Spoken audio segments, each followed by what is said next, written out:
Oke teman-teman, kali ini kita akan membahas tag form pada HTML. Jadi kalau teman-teman ingin membuat formulir, itu menggunakan tag form. Apa itu formulir? Nah, nanti kita akan bahas satu-satu. Intinya dalam form itu nanti akan ada tag input, text area, select, button, dan label. Di dalam tag input sendiri memiliki atribut tipe. Isinya ada teks, password, radio, dan checkbox.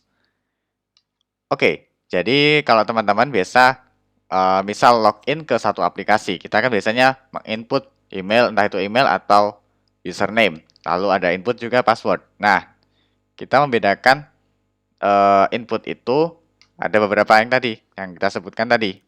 Nah, yang pertama di sini ada input tipe teks, maka akan muncul input tempat untuk input seperti ini. Kita bisa masukkan entah itu email,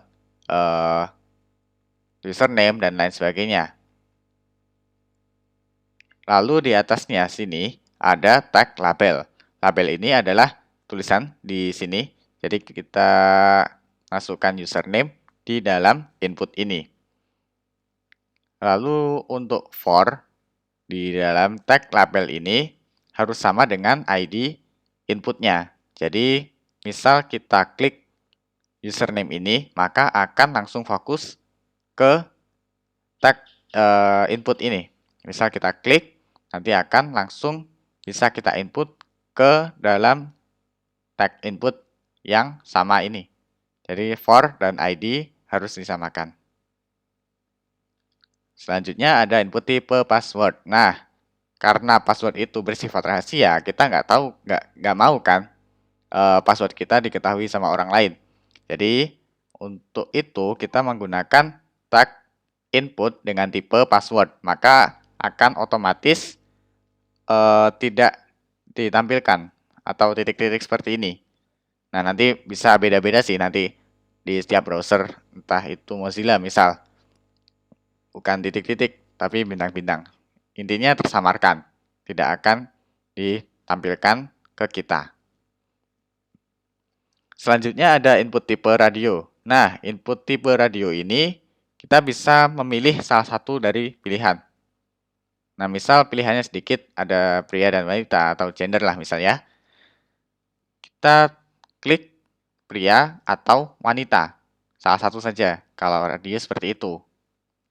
Lalu ada juga yang namanya checkbox. Nah, bedanya dengan radio tadi, kalau radio kita hanya bisa memilih salah satu. Tapi kalau checkbox bisa memilih lebih dari satu. Misal kita ingin memilih yang menyanyi dan ngoding. Nah, itu gunanya input tipe checkbox.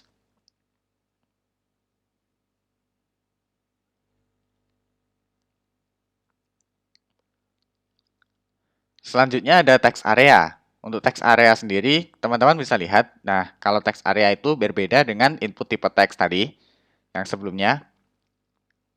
Di dalam text area, kita bisa memberikan input lebih dari satu baris. Misal, teman-teman ingin membuat list di dalam text area, itu bisa. Tetapi kalau di dalam input tipe text, kita tidak bisa melakukan itu.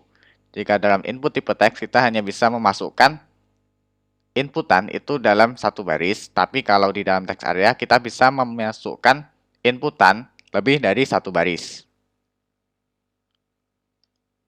Selanjutnya ada select. Select di dalamnya ada option. Nah, sama dengan input tipe radio tadi, kita hanya bisa memilih salah satu dari pilihan yang tersedia. Nah, apa bedanya dengan input tipe radio tadi?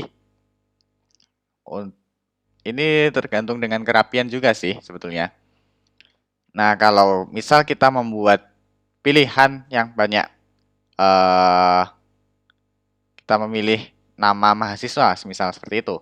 Kita kalau pakai input tipe radio, maka akan ada banyak pilihan. Jadinya nggak bagus kalau dilihat sama user.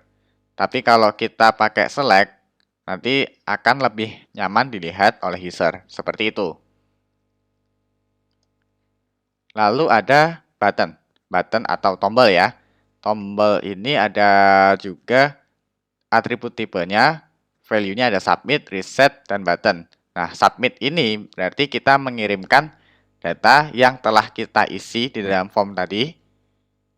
Lalu ada reset untuk menghapus semua input di dalam satu tag form kita. Lalu ada input tipe button adalah button biasa. Nah, nanti bisa di custom untuk action-nya. Seperti ini contoh tombol yang akan digunakan di HTML.